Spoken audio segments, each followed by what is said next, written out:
An hour ago or so, I tried to go live on one of my channels and do a broadcast. And of course, it was interrupted. Every other word was dropped. So I'm going to try to capture the broadcast and do it again. So bear with me. Um, so one of the things that I had mentioned in the broadcast, or how I had started it, was I said why it's important to pay attention to the Tucker Carlson story. Let's once again go over what it means to be living in a military coup where national security is the rubric by which everything is defined. So, a lot of people are looking at the Tucker Carlson story as, something different.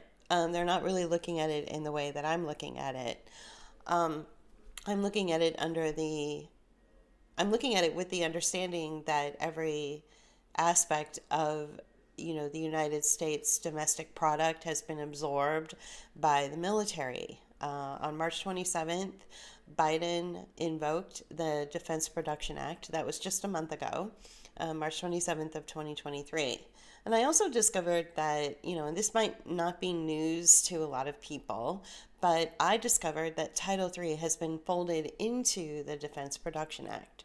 So what this means is that if it's the same Title III that I learned about in, ninth grade civics class, which is the Equal Rights Act, where, it's against the law to discriminate against people. If it's that same Title III that's folded into the Defense Production Act, then what we have is this really strange marriage between national security and funding people who would be considered marginalized or oppressed or possibly discriminated against. So, what we're creating is this sort of militarized equity program. All right, so and you're all familiar with DEI, which is diversity, equity, and inclusion, and every corporation in the United States has a DEI officer. So they get up in front of, the thousands of employees and corporations, or they give TED Talks about how, their organization or their corporation will adopt DEI practices, diversity, equity, and inclusion practices, in order to give everybody an opportunity. And it runs the gamut, women, trans, people of color, disabled, they want to make sure that they check off all those boxes, so to speak. Typically, as JP and I have talked about, the DEI inclusionary language is usually centered around the higher income brackets. So the C-suite of people, like your CEO or your CFO or your COO, those are the people that typically fall under the DEI criteria, right? So you still have people that are, making minimum wage, that don't get benefits, that don't have the same kind of opportunity for advancement in the company that others have. And so when you're talking about inclusion in a corporate setting, you're typically talking about the C-suite, which is, again, CEO, CFO, COO, right? And these people earn six figures a year. And corporations will come out and admit this openly. All right. So I wanted to just give you sort of an idea of how the 1964 Equal Rights Act, which is Title III, has been sort of bastardized and reframed under this diversity, equity, and inclusion language in corporations. All right, so what does this have to do with the DPA? Well, the DPA keeps getting invoked over and over and over again regularly. For instance, in the video sketchbook that JP and I did a couple of years ago called The Truth, we talked about how the Trump administration invoked the DPA hundreds of times. And so what is the DPA? It's the Defense Production act, and you only invoke the DPA during a wartime scenario. So when the country is at war is when you invoke a Defense Production Act, so that every means of production and every product that is, supported in the United States is earmarked as something that will go towards national defense or national security. For instance, in World War II, the steel making industry, or the steel industry, which was prominent here in the state of Pennsylvania, where I currently live, had to reroute and reframe the type of product that they made with all of the steel that they had on hand. They had to apply it towards tanks or bullets or weaponry, things like that, because we were at war. We were involved in World War II. Okay, so the Defense Production Act was invoked during that time in order to support the war efforts or the war cause, okay? And everybody was really patriotic and on board with that. So why is the DPA being invoked over and over and over again when clearly we're not at war? Well, that's because of what we learned from Catherine Watt and Sasha Latyapova, when I made the video essay, The New Constitution, Living War Crimes. What we've discovered, what they discovered, and now the rest of us should be fully aware, is that there really was no pandemic in March of 2020 when Trump announced the national emergency and then followed it up like about days later by announcing the invocation of the DPA, the Defense Production Act. What we really had was a military takeover. So we are now managed by the military. Some people call it a military coup, but we're managed by the military. And we're not just managed by the military in terms of Pfizer doing these other transaction authority agreements with the military, and the military contracting out to companies who worked with the pharmaceutical companies. It's not just with Big Pharma that the military has contracted with. The military is also contracted with the schools, with our educational facilities. The military has contracted with Big Ag. The military has contracted with retail, with corporations, with obviously the tech industry, and of course, the media. So what does this have to do with Tucker Carlson? I believe that this country, in order to answer that question about Tucker Carlson, you have to go back to how this country was founded. This country was founded as a fiscal military state. And a very good U.S. historian that I would refer you to go research some of the things that she's written about. You can find her on YouTube videos giving talks. She's probably done a TED Talk, whatever, is Roxanne Dunbar Ortiz. She's a U.S. historian, and I learned from her many, many years ago that the United States was actually founded as a fiscal military state. So we are an outpost for military action. That's what the United States was founded. If you don't like that, that's unfortunate, because that's how we were founded. We were founded as an outpost for fiscal military action. That's how we were founded. So that's why we have such, a strong military presence in this country. That's why so many people associate patriotism with military acts around the world, with U.S. military interventionists around the world. We were founded that way.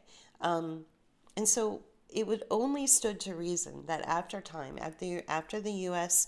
military had done its job, which was to go out and undermine other countries and undermine outside economies and undermine, the way other countries operate in their governments. The U.S. military undermines all that. It only stood to reason that they would turn around and come back on us. As many podcasters said early on in 2020, if not before, they were saying it looks like the chickens are coming home to roost. The military has now turned against its own people, waged a military campaign of destruction and death and even disability on its own people through the deployment of biological weapons that they are labeling and marketing to the public as vaccines. You have to understand that the media, when they promoted vaccines and created all sorts of wonderful graphics and all sorts of talking points,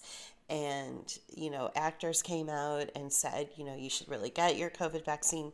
This was a military operation, and the media and the entertainment industry were being funded by the military to do that, or they were being told by the military to do that through the memos that came down the pike. All right, so it's really important to understand that you have this weird marriage between like the military and corporations and the government. It all equals fascism, right? Is when the people suffer and the people die and the people are oppressed as a result of this military coup, like the taking over of every aspect of United States production and United States economy by the military, basically. All right, so we learned that the United States military, the DoD, the Defense Department, was contracting with pharmaceutical companies, and therefore, as a result of these contracts, which were called other transaction authorities, it gave the military and it gave the pharmaceutical companies and it gave the distributors and anyone who was involved in the making and distribution of these biologics, it gave them all sorts of immunity. Not only did, if anybody were to be harmed by the product, would they be immune from being sued, but they also didn't have to show transparency. They didn't have to be transparent in how the product was made. They didn't have to show when it was made or what ingredients were used.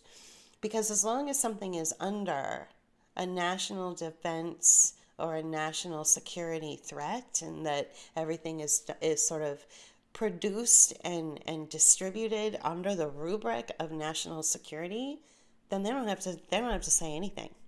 They don't have to tell you what's in the product at all. And that's any product. That's not just vaccines or what they're calling vaccines. That's any product.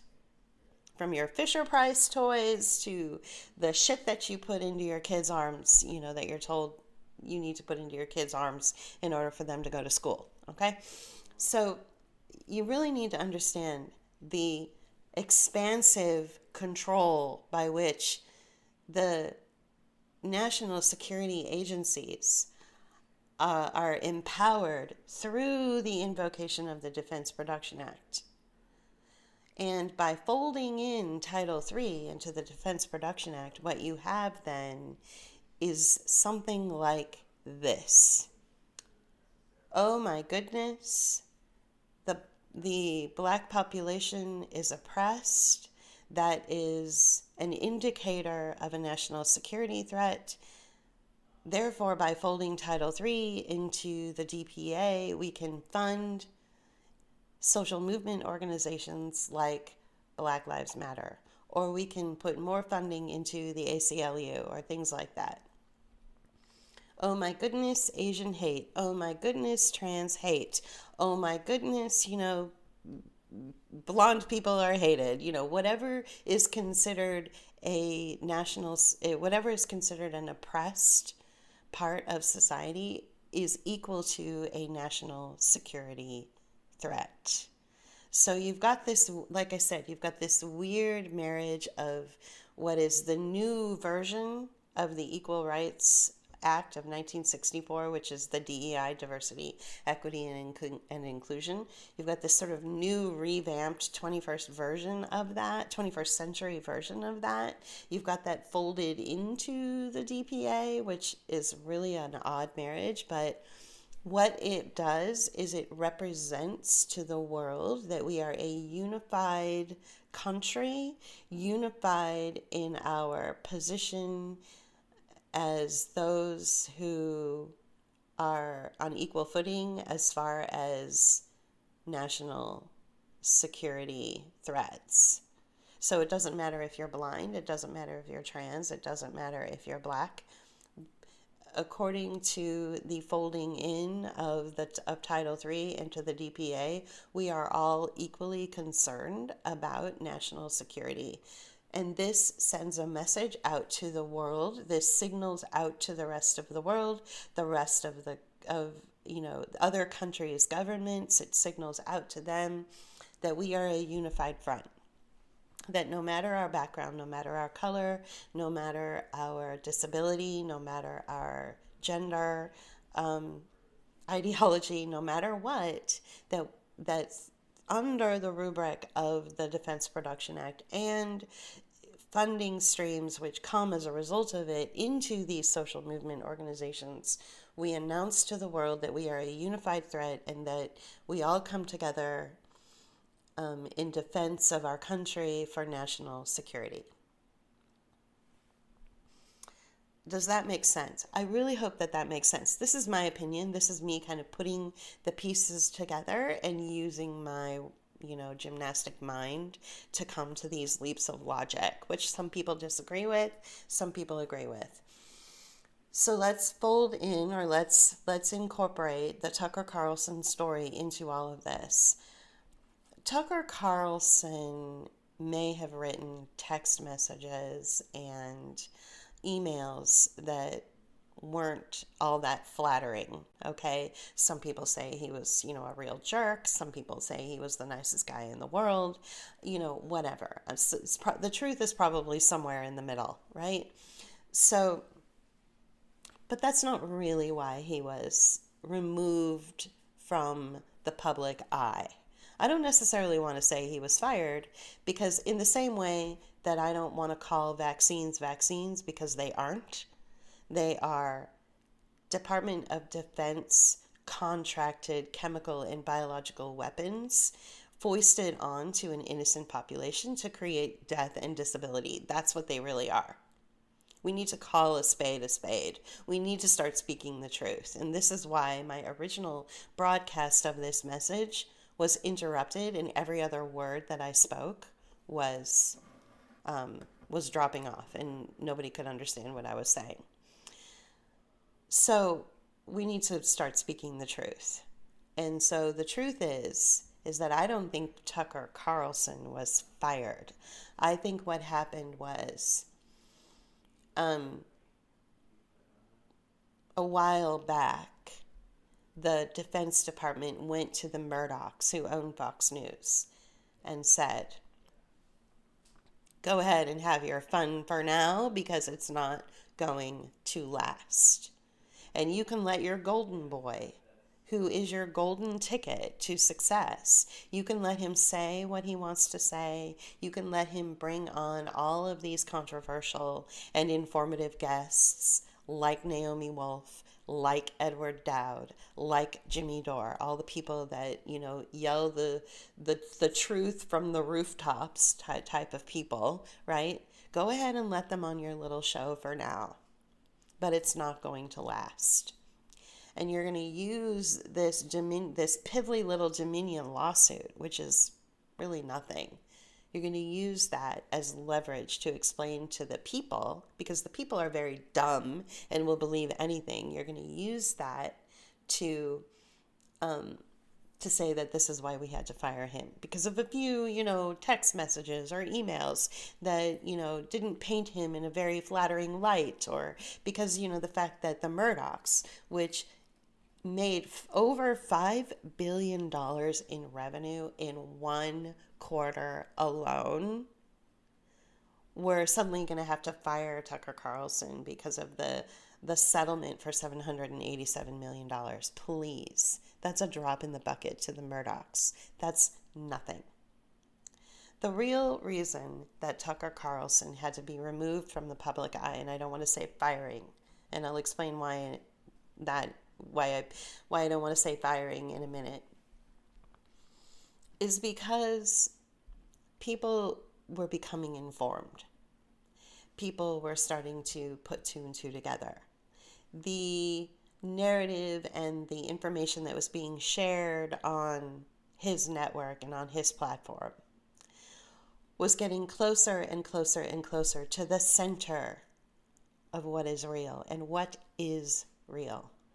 The reality of this entire situation is that the Department of Defense has deployed a campaign against the people, a military campaign. That is what's going on.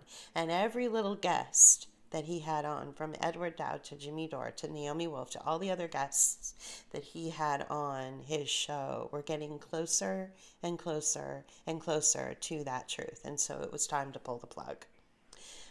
And the reason I say, that he wasn't fired, but rather he was pulled away from the public eye, is because that's exactly what happened. In what universe does capitalist America walk away from $5 billion every quarter? In what universe do they take away their golden ticket? It doesn't happen. The only way that capitalists like the Murdochs who run Fox News, the only way that they would shoot themselves in the foot financially like that is if somebody bigger and stronger and more powerful and more scary was telling them to do so, and that would be the military.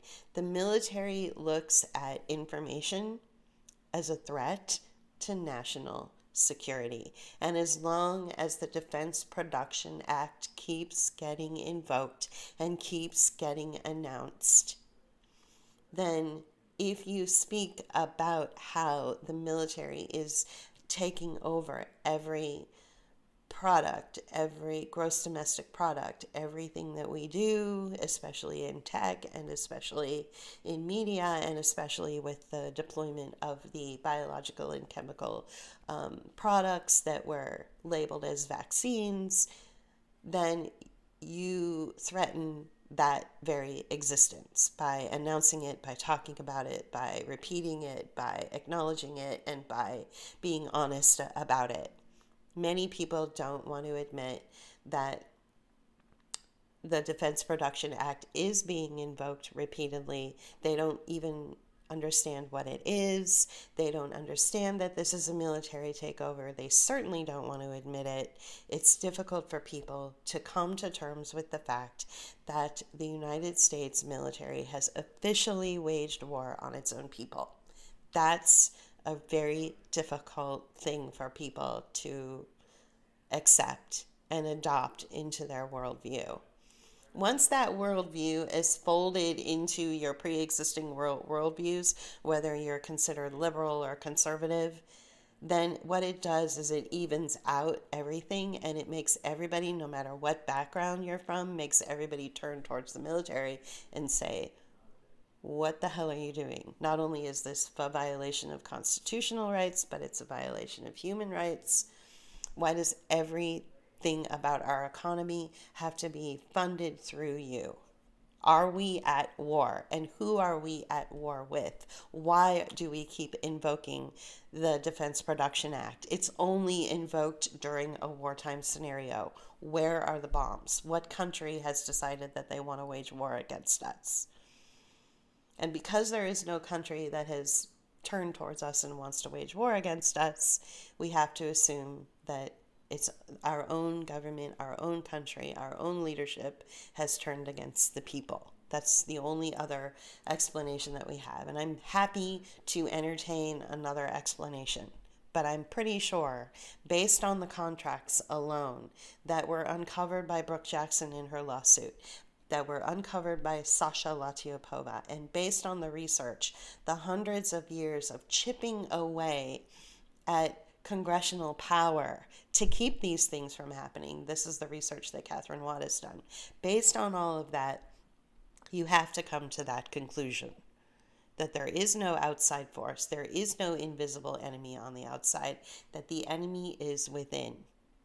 And so now you have to take a good long look in the mirror and ask yourself what it means to live in that type of environment and how you want to respond.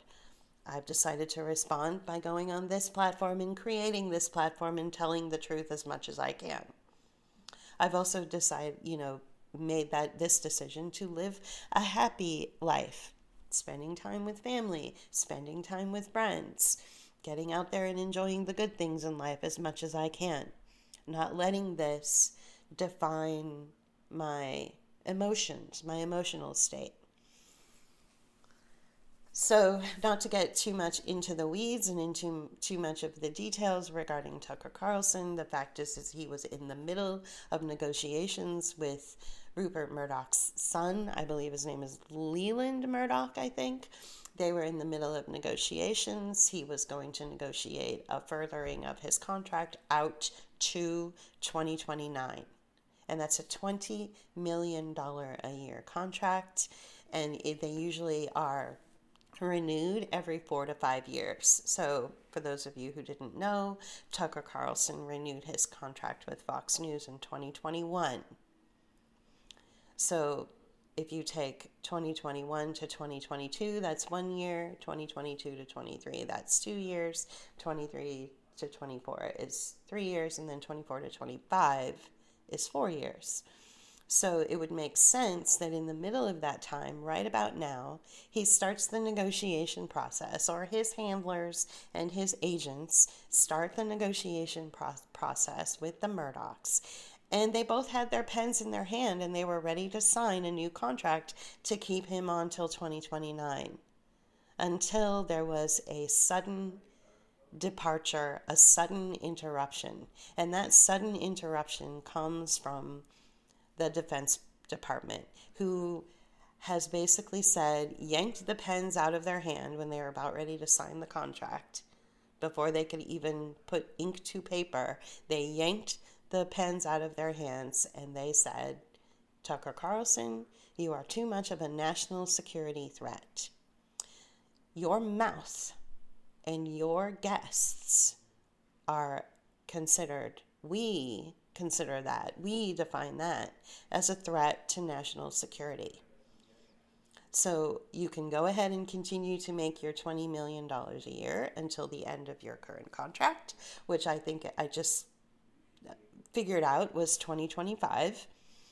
You can continue to make your $20 million a year, but between now and 2025, you may not be on another network. You need to disappear into obscurity.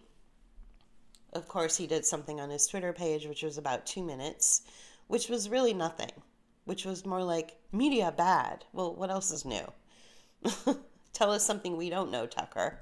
So this idea that, that he appeared on his Twitter page for 2 minutes and said, media bad, I mean, yeah, so, okay, there was really no there. That was simply a carrot to dangle in front of his fans to entice them and, pardon the pun, have them go down rabbit holes with that little carrot, with that little nugget, okay?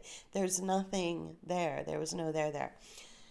So people can speculate, all they want, but the fact is that, based on that contract alone, and based on the fact that he is a threat to national security, he can't entertain going on another platform because that would keep the people informed. Now, don't quote me on that. He might. Next month, we might see him on One American News or something like that. Or he might be working with the Heritage Foundation and acting as their poster boy. So, there's all sorts of ways to get out of contracts. But right now, this very minute, I do believe that he is stuck with that contract and that he's going to continue to earn the income. And I think the Defense Department does consider him a national security threat, that it went a little too far. They let him, go as far as they felt he could go. But then they were like, okay, wait a minute. The public is getting too close to the truth. The military operation and the military coup, or the fact that we are managed by the military, is in the center of everything, of our existence. And so Tucker Carlson was inching closer and closer and closer and closer to that truth. And so it became a threat to the military. It became a threat to the DOD. And so they are going to say, this is a threat to national security, and yoink, take your favorite personality away from you.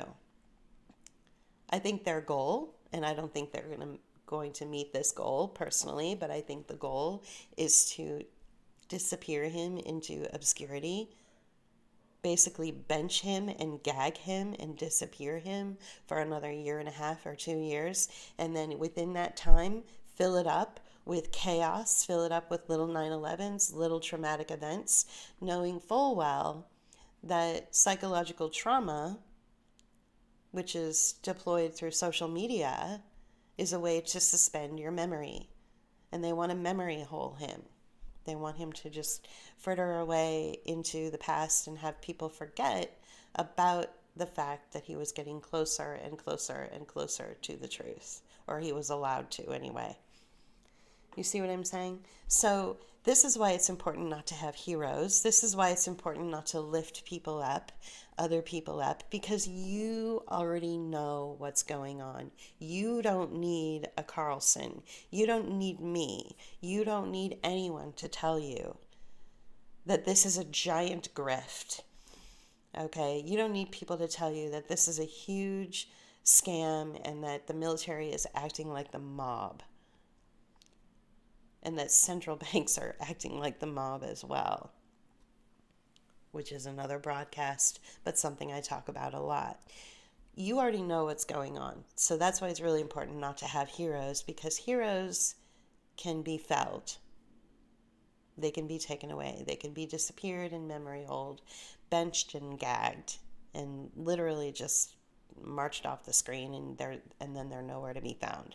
There are a lot of people that are reeling. They are having a moment of crisis as a result of the disappearance of Tucker Carlson. And that was planned. That was planned. They're going through a traumatic event, and the trauma will suspend their understanding that this has been a military coup a long time coming. I hope that this has enlightened. I hope that this has helped people. I'm not here to, get into arguments or, talk about anything except what it is. And to be honest about what's going on in this country.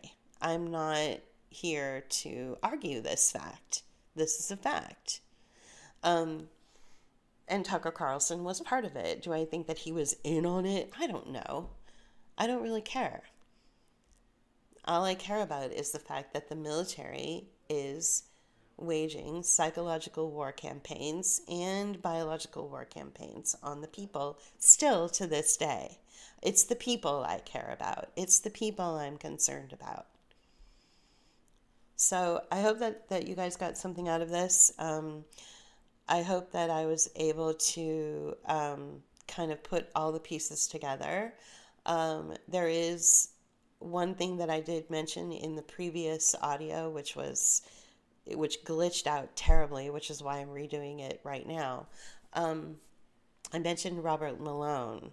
Personally, I think the existence of Robert Malone was not to come out and disclose that he was one of the inventors of the mRNA and that it's so dangerous and all this nonsense. I personally think he was trotted out in front of us. He is a defense contractor. He has admitted as such multiple times. I personally think that he was brought out into the open in order to target Peter Breggin and his wife. Because Peter Breggin has been saying this, what I just told you about how this is a military campaign, he has been saying that from the very beginning. And he's right. And then we have evidence of it through the other transaction authorities and the contracts that took place between the military and the pharmaceutical companies. And then we have even more proof through investigation. And then we have even more proof through research going back a couple of 100 years. So Peter Breggin was describing something accurately. And Robert Malone, as a defense contractor working on behalf of the DoD, and acting on behalf of the DoD, needed to silence somebody like Peter Breggin.